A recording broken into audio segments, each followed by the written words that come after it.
Hi, good day. My name is JC, and I'll be explaining to you guys um, the similarities and differences of RA 9044 and Juvenile Delinquency and Prevention Act from the United States of America and here in the Philippines. This is based actually in my understanding of the key concept and whatnot.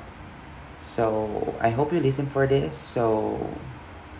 Of course, while both systems share common goals and their legal framework, of course, actually the approaches are diverge significantly. With comes with age of criminal responsibility in Philippine RA 9344, the minimum age of criminal responsibility is 15 years old. Criminal liability are subjected to intervention program. However, children between 15 and 18 years old can be held liable or can be held criminally liable if they acted in discernment.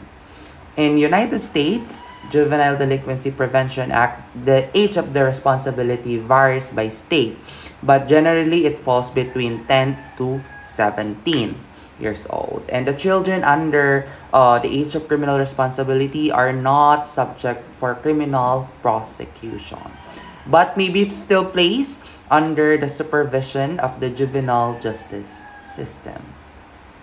And the juvenile justice system structure in Philippines in RA 9344, the system emphasizes a family-centered approach, prioritizing the child's reintegration into their family and the community. Uh, it establishes the Juvenile Justice and Welfare Council, or the JJWC. It oversees the implementation of the law and coordinates the efforts among various government agencies. In United States, Juvenile Delinquency and Prevention Act, the system is more court-centered, meaning to say with a greater emphasis on formal legal proceedings. It focuses on the due process and the rights of the child, ensuring for fair treatment within the legal system. While for the treatment and rehabilitation, Philippine RA 9344 for the system emphasizes community-based programs. So the alternatives to detention, prioritizing rehabilitation and reintegration. In the United States, the Juvenile Delinquency and Prevention Act, the system utilizes a range of treatment and rehabilitation options including probation and detention. And of course, it also includes the residential treatment program.